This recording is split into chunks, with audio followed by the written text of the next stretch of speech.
Hey there, business owner. Welcome to the Entrepreneur Evolution Podcast. This is our weekly episode, and I'm so happy you are here. Let's get started. Hey there, entrepreneur. This is your host, Annette Walter, and I'm so excited to share this week's interview with you. I'm joined by Rebecca Teaff. She is the CEO, creative entrepreneur, problem solver, and dreamer behind Redstart Creative. Redstart is a branding and digital marketing company building and supporting brands for small businesses and nonprofits in the educational, environmental, and family service space.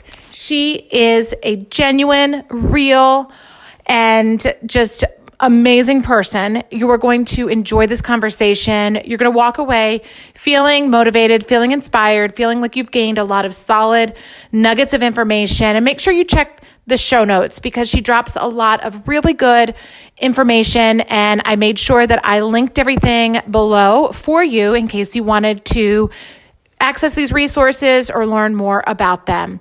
I hope you're having a great day, entrepreneur, and keep evolving. I am so proud of you. Hello, Rebecca. How are you? I'm good. Hi, Annette. I'm super excited for today. I'm so happy you're here. Today we are joined by Rebecca Teaff. She is the CEO of Redstart Creative, and she does everything that is related to marketing awesomeness, specifically for nonprofits, right? Is that a good recap? Yes, we really focus on branding and digital marketing for nonprofits. And then we do a small amount of small business clients, but just love serving nonprofits. It's great. It's a great niche. So you and I met through, what was it? Was that the Daily Record circle of, what was it? Women? It something? was Top 100 Daily? Women. We were in line together. Right? Right. What was it? Top 100 Women for Maryland, right? Because we're in Maryland.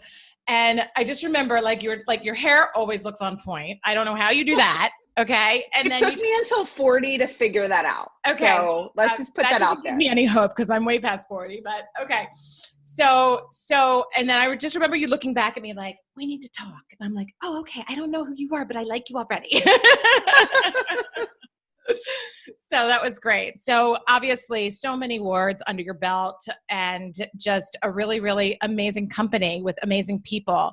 So tell me, give us the backdrop here, paint the picture, catch us up to speed on this awesomeness that you have here. How did I get here? Well, I love starting off by sharing my story by saying I was never the kid entrepreneur with 3 businesses by the time I was 16, right? I was never the kid that was doing, now I was the oldest of 4 children, so I knew how to delegate or be the boss from a very young age. So I definitely had that under my belt, but I was not the kid that said, oh, I'm going to go do X, Y, Z. And so I did yearbook in high school and fell in love with layout and design. So awesome opportunity, became a graphic designer, became a creative director, worked for a long time at 2 jobs. I was, 5+ years at 2 jobs. I was not looking to start my own thing, but what I realized in retrospect is I'm a problem solver. So when I left my first job at 5.5 years, I'd come in, I'd done a project, and I'd conquered it, and it was done, and I was ready for what was next. And then I was a creative director in my second position, and I organized the department. We learned new systems. We hired people, and it was all running really well. And I kept thinking in my head, what's next? And so being a problem solver is really good if you're going to be an entrepreneur, right? You have to always be on your toes. You always have to be thinking because things are always moving and evolving. And so I really saw a need for nonprofits and small businesses, particularly, that needed a resource of talent with graphic design and marketing that was not their cousin's friend's kid working on a non-professional software, right? I'm like, nonprofits are moving mountains for people. They are changing communities. They are changing lives, and they really need a resource. So I really said, all of a sudden I was like, oh, maybe this is what I'm supposed to do, and this is where I'm supposed to be. And so I went out in the middle of 2009. If people remember, it was a recession. I left my job by choice to start my business. Right. But what was really unique about it was because I was willing to approach things from, a very creative standpoint of combining, how can we combine your budget your goals and your time frame and free resources, right, to make something work. Yes. I really got off the ground pretty quickly because people were like, oh, you get this, right? Like you want to figure out this flexibility. And so that was 11 years ago, which is wild. I realized the other day, more than half of my professional career, I've been running my own business. How does it feel? That's amazing. Congratulations. 11 years. Like we're just 16, right? Like we're not that old. Right? I know. We already told our age. I think we already told our age. I know. It's wild. It's wild to sit and think about it. And one of the things I've learned is like, you've got to grasp and celebrate those milestones, right? This year's been hard for everybody. Everybody's varying degrees of difficulty, but you've got to stop and go, we've made it to 11 years, right? In the midst of all of this, and to stop and to pause. And I think entrepreneurs are so driven, right? We're always going, we hit our goal. Great. What's the next one? To stop and really celebrate those milestones and be grateful for them. I think that is just beyond important. And you're right. I'm so guilty of that too. You know, literally right now, my team, we're downstairs, we're like submitting a bid and that bid. And I'm already like, okay, so what's next? Right? It's like what you said, what's next? And is that just, you think that's innately in the CEO? Like, is that what we're supposed to do? Is that what we're conditioned to do? I don't know. It's really interesting. And one of the things very early on in my career in business coaching, I was able to come around and realize I'm a problem solver. And I was like, that's why I got bored in these roles I was in, right? Because there was a problem. I solved it and it was running well. And my brain was looking for the next thing to help or the next thing to solve. And so I think in that way, my brain is wired the right way to be an entrepreneur and to be a CEO, because there's always going to be something, right? Things can be going really great, but you can problem solve or you can innovate and you can add a product line or a new service to your business, right? There's always opportunity to stretch your brain and to do that. And it was, for me, it was like, that's what I am. Like, it was really great to kind of put words to it and realize that's why I love running my own business. That's why I love going in when there's a client that's like, okay, here's the deal. Nobody knows who we are, but we've been around for 30 years, right? And so I put on my thinking cap and I go, okay, well, does your name work? What is your outreach? Do people understand what you're saying when you say it? And so I love being able to plug in the business operation side of things, but also for clients and go, great, how can we approach this? And I think we all know being a problem solver and being adaptable is very good to have this year. Absolutely. And I also love about your business that you have a really specific niche. And I'm sure that's probably one of the things that you lead with from the marketing angle, is really having a target market, a specific niche. So talk to our audience, who is all entrepreneurs, all business owners, people that are leaders and growing and evolving.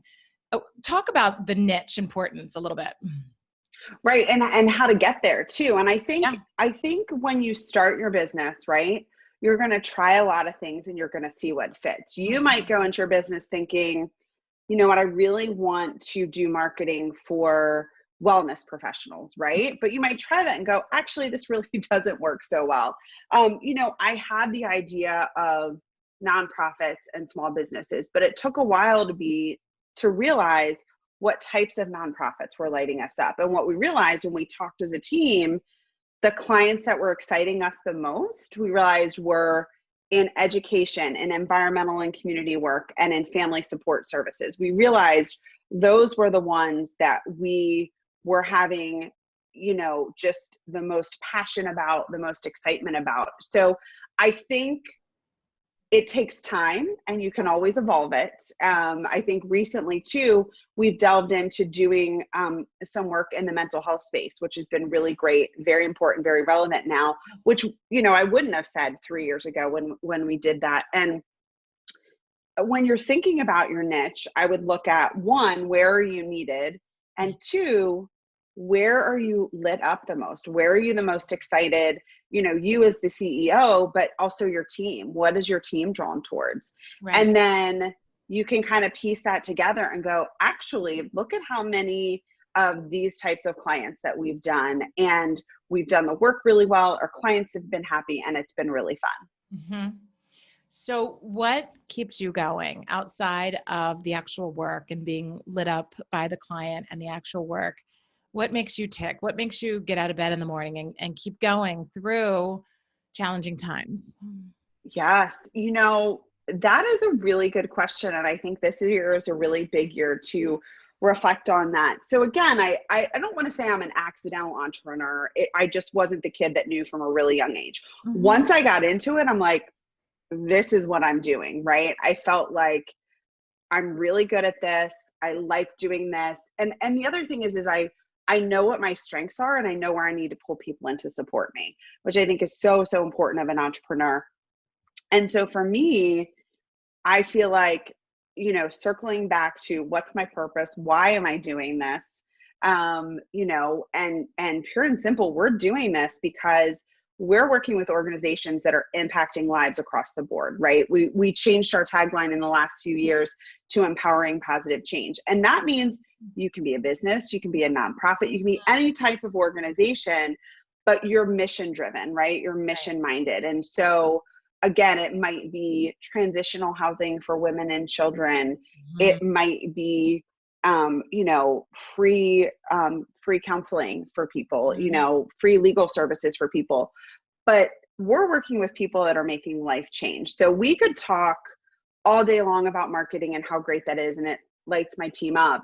But at the end of the day, what motivates us is like, we're helping people reach out to other people that will change their lives. And I think for me particularly, that's really impactful when we look at our educational clients. I come from a family of educators, so seeing the impact of what education can do and access to education, helping organizations that are making education accessible is really, really important.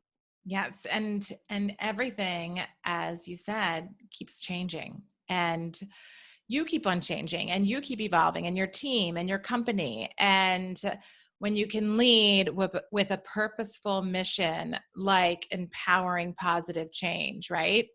It all starts to really make sense. It really does. Right. It does. And at the end of the day, it's not about me. I feel like there's certain things I can do. I've got certain skills, right, that I can do to orchestrate and set this up, that we're helping, somebody launch a new website, right, mm-hmm. that will help people gain access to healthcare, or different things like that. But I'm kind of like, I've got that skill set that I can step in, and my team can step in and help in that time. And, that's great work. When you choose, again, at the beginning of all of this, when I started my business, I didn't have my son, and now my son is 8.5. So I had him about 3 years in, mm-hmm. But when you're doing your work, that's outside of your family or your passion or other things. So to be able to do work that you really love and really drives you, I think some people would say it's a privilege, but I think everybody should try to strive for that, right? Like, to one, as business owners, right? Are we plugging into what we love? Because let's face it, we are not just working 40-hour weeks. Right. And so are you really loving what you do? And then two, are you creating a place for your team and your employees and a culture that they really love what they're doing? They feel cared for, they feel respected. I think that's been a huge thing this year, right? Like, mm-hmm. This is a really hard year. And I just have heard stories all across the map of really great places to work and really not great places to work throughout mm-hmm. all of this. And we were talking about that actually this morning, and we were talking about leadership and good employees, and that people don't leave jobs. They leave, poor leaders, right? They leave bad leaders. And we were having a whole discussion around that, right, wrong, or indifferent. And what do you think? And it's so true that when you really do love what you do as a CEO, how that can really radiate, and with your team, it can just, it just is the ripple effect, right? So how do you, with, I don't want to say work-life balance, but that's just what came out. But what are some disciplines that you have to make sure that you are present at home and present at work when you need to be in a COVID world? Right, right. Well, I remember very early on when I decided to start my business, I was at some sort of a panel for entrepreneurs, and they were talking about, starting up your business. And one of the things the one person said was, well, I had a choice. I could quit my job and have no clients and work my way up, or or as this person chose, they worked nights, evenings, overnights, weekends to build up their business before they quit. And I decided then and there, I'm like, that would make me miserable. That will never work for me. So it was really funny in that instant. I was like, I know I could never do that, right? I'm an extrovert, right? So I love spending time with family and friends. I love having that outside time. So I really do try to draw pretty hard boundaries on what's work time and what's not work time. Of course, there's always exceptions, and sometimes things need to be urgent. But again, that's something I try to instill with my team. So if somebody on my team is like, hey, I prefer not to do Friday afternoon meetings because of XYZ, great, we won't do it. Right now, I've got people on my team with young kids. It's better for them to take calls during nap time. So we're going to schedule those client calls with really important clients. We're going to schedule that during nap times. So being very clear about what works. And I think it also goes to what works for you as an individual, right? Like, are you more on in the morning or are you more on in the afternoon? And playing with it. I'm sure you've seen this tool. I talk about this all the time, but Michael Hyatt's Your Ideal Work Week is an excellent tool. I redo that basically seasonally or quarterly whenever there's a shift. Right. And there's been a little bit more this year throughout quarantine and COVID of having to shift it more often. Right. But sitting and going, these are all the things that have to happen. Where is it happening? And is this actually working? And one of the most recent things I did, because I feel like in today's world, there's so many of those personal tasks that are really pesky.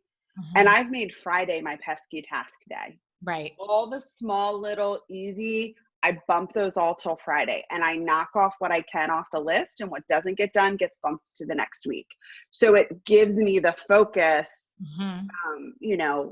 earlier in the week to make sure I'm getting the big lifts done. Right. Well, and it also gives you the space to know that you have some time to do it the whole time. I'm a huge fan of time blocking too. And it's just, if you know that you have time to do it, then it just makes sense in your brain differently. It feels lighter. It doesn't feel as anxious, right? And Yes. I always love on social media, you're fabulous on social media. And I always love when I see you doing your blocking and your calendar planning and all of the different groups that you're involved in that really help you and support you through that. Because like you said, you really have to do that. It used to be every season, right? Right. And around the Now school it might season. be every 2 weeks. Right. Now it's like, okay, this is the new plan. This is the new plan. What does this look like? And there's just so much power in mapping it out. And I think what you're referring to is I love, I'm getting ready. This will be my 4th year going into using it, is Cultivate What Matters. I use their power sheets, and it's a goal planner. So it's not a planner. It's a goal planner. And I will tell you, the first 20 to 40 pages are like a coach in a book. Right. Walking you through what you love, what really lights you up. And I can look at my planner this year, in the crazy year that it has been, and actually go, of the 8 goals I set out at the beginning of the year, I've hit 4 or 5 already. Amazing. And you would never think that, but you set them up at the beginning of the year, you check on it weekly, you check on it monthly, and you do a quarterly reset. So just like I reset that schedule, I've looked at those goals and I've tweaked them twice already this year. Right. So how do you normally block the time for that? Is that like a personal retreat, a personal staycation? Like, walk us through that, because this has been reoccurring in a lot of the sessions that I've been in and groups I've been in. Okay.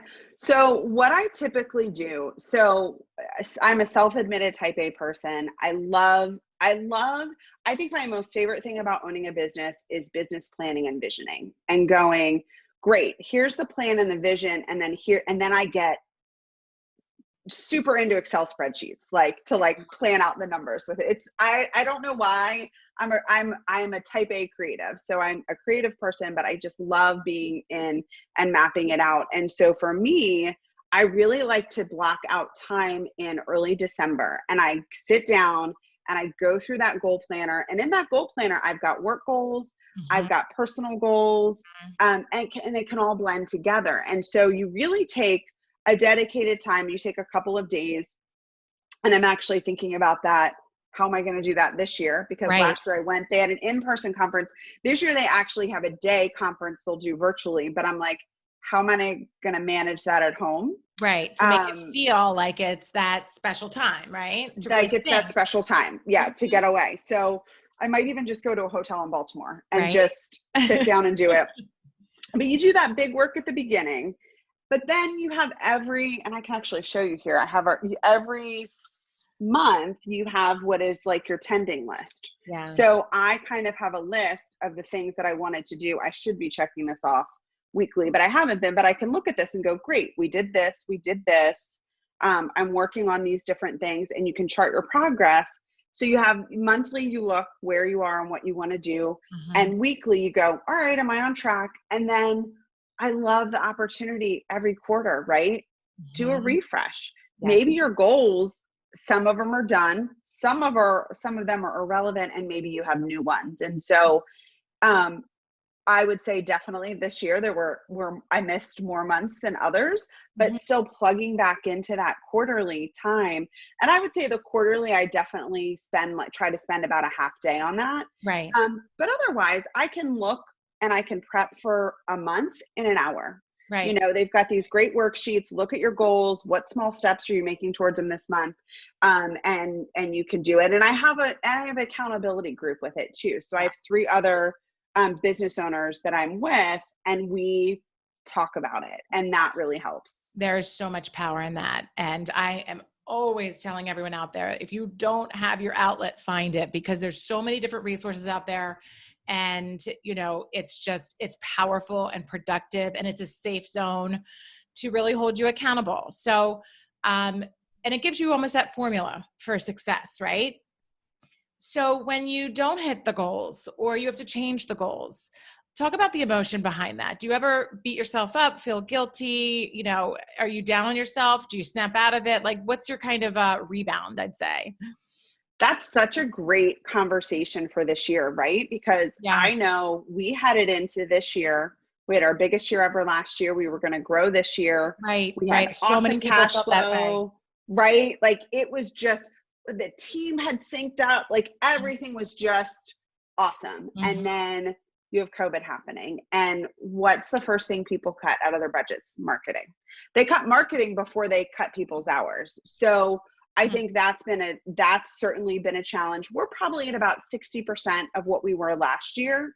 But the way I look at it, and this is based on years of practice, I work with a CFO every month, and she's like, well, if you don't hit your goal for each month, it's fine.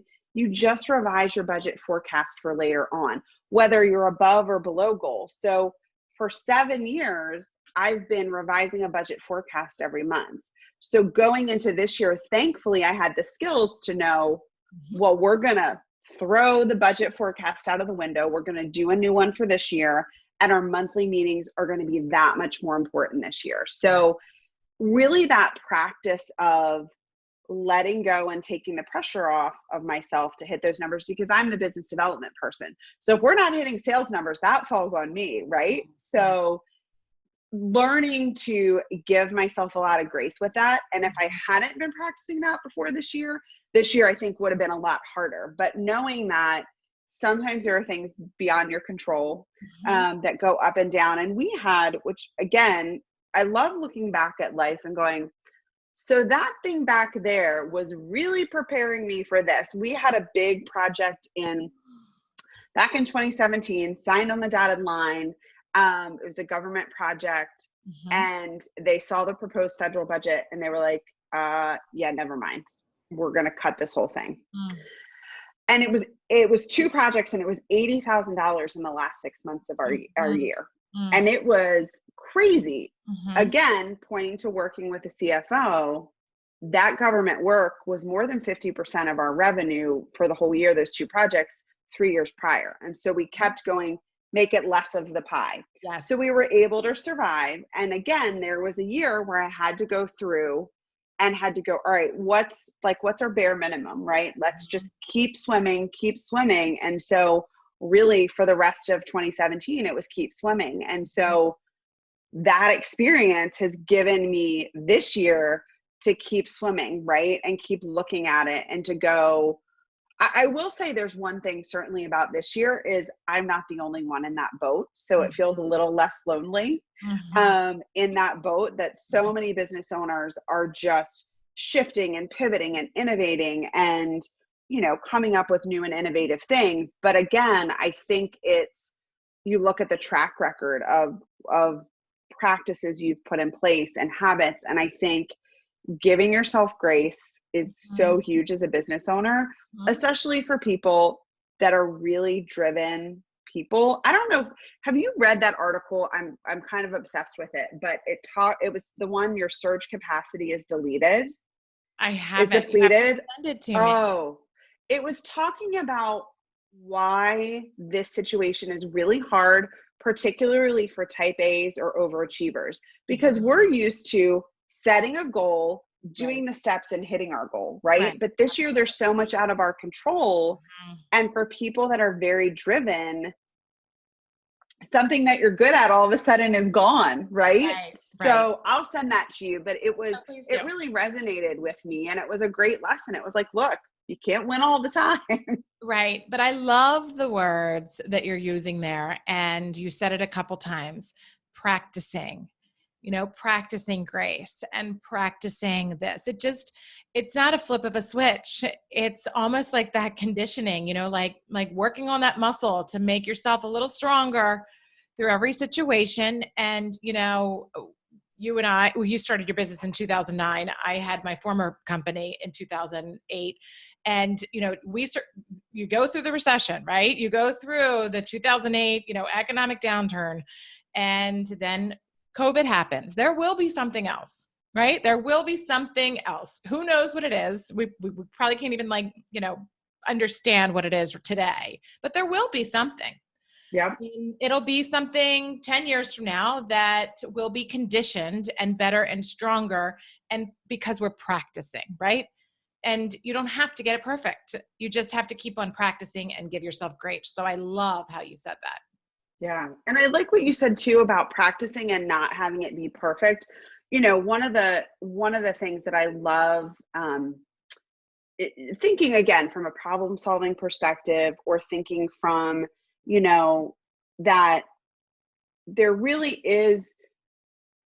there's mistakes in businesses, right? And there's lessons learned, but that helps you become better. And again, back to losing this large project a couple of years ago, I stopped and I looked and I said, we're never going to be able to grow to the size I want to grow with small projects of one-off projects. We need longer term relationships with clients because we're already doing multiple projects, but it's coming in and out as the year goes on. We need a consistent relationship.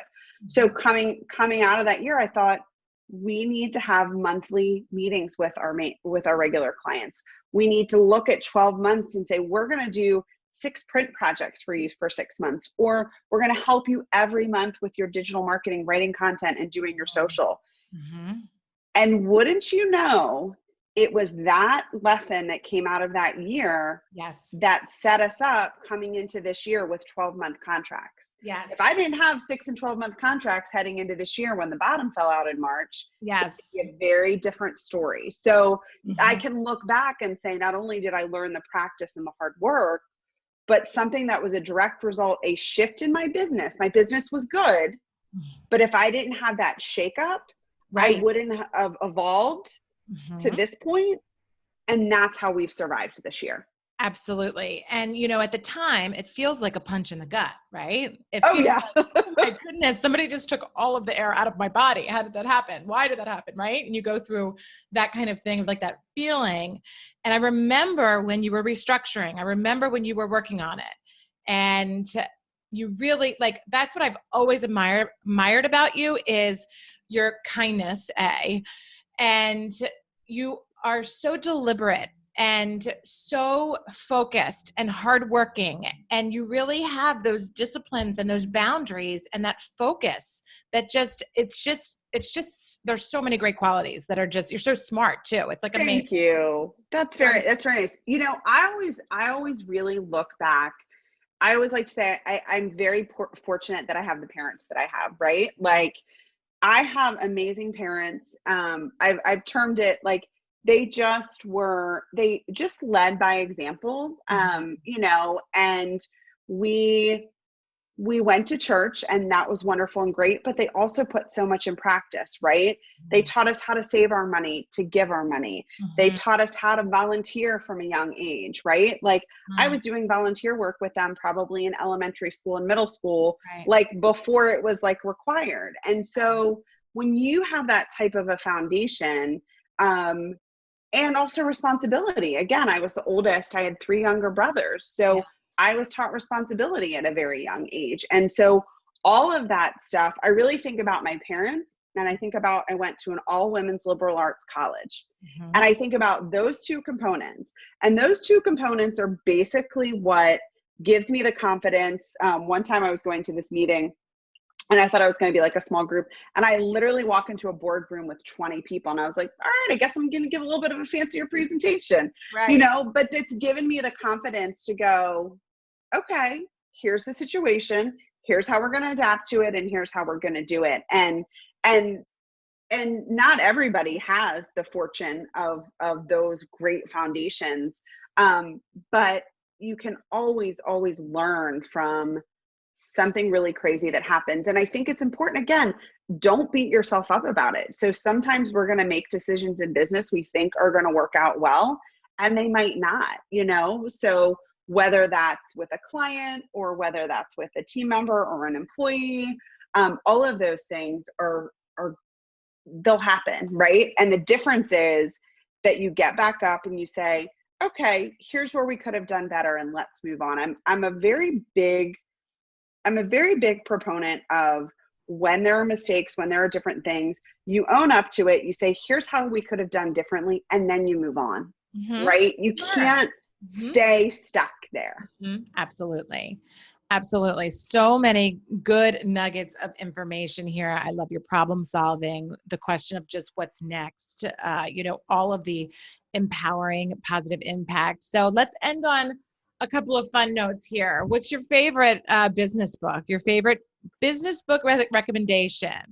You can have a couple. My favorite business book recommendation. I would say I've done a lot of listening.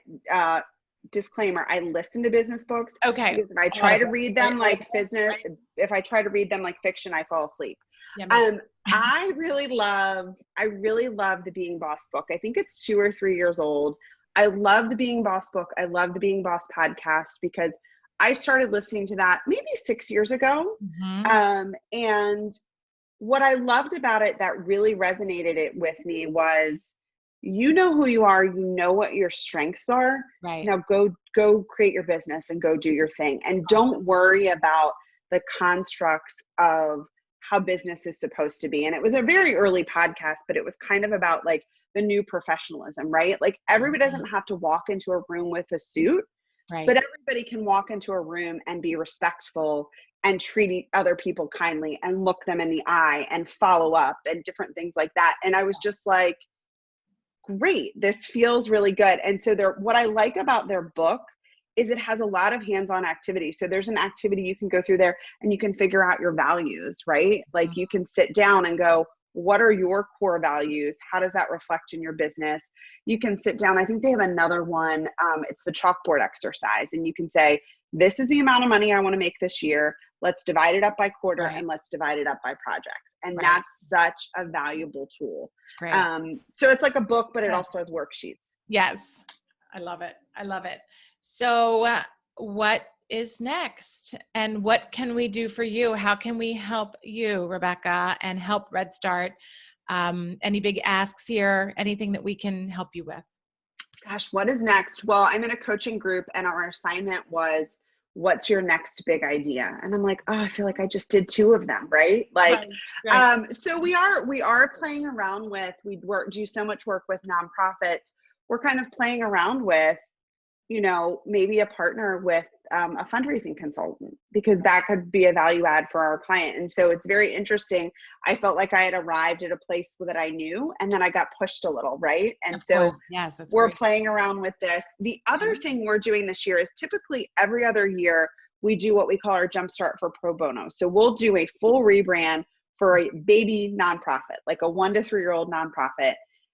This year, that kind of flew out the window, and we're just doing free consulting calls with nonprofits. So, and if they're stuck, if they don't know where to go next, so I am always happy to hop on the phone with anybody. That's just really a way that we feel we can help this year, and help people get over the fear and help them just get a push to move forward. Right? There's always something you can be doing in marketing. It doesn't have to be a huge, massive budget, but there can still be small strides. Absolutely. Small strides that they're doing. So, I mean, I think that's really just to spread the word. I'm really happy to help. And we have a ton of free resources, including we revamped our e-course earlier in the year, which is Get Started in Marketing. So it's a DIY marketing course with worksheets. So that's great.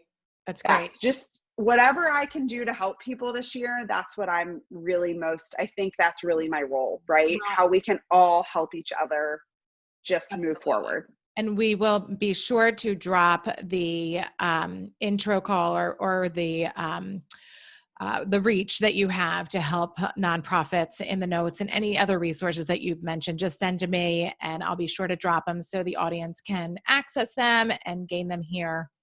And I can't thank you enough for being here. I just always love our time together. I know we don't get to see each other as much, but I'm really glad we had this time today. And thank you so much for being here and sharing your story and sharing just your knowledge. It's amazing. Oh, you're welcome. It was so fun. I always feel when I get off of these calls or these, I'm like, yes, I'm going to go do it today. I'm going to go conquer the world. So I think it's really good to have these conversations, and for business owners just to reach out, connect, and share this year, because more than ever, I think we're all really in this together. And I think putting our brains together and supporting each other is awesome. Absolutely. Absolutely. Rebecca Teaff, you are awesome. Thank you so much for being here. Bye. Wow. What an episode. Did you learn something new? I hope so. I am so happy you were able to be here with us today. I'd love to hear from you. Leave me a review and I will be sure to read it and respond to you. Also, if you'd like to email me, my email address is yourock@ievolveconsulting.com. Hit subscribe, and every Tuesday you'll get notification when the next episode drops. We really have some amazing interviews and tips in the future. Anything you need, I'm here for you. I want you to keep your momentum. I want to help you stay accountable. I want you to stay inspired. I want you to evolve. So please let me know what you need, and I'd love to hear from you. Take care until next time.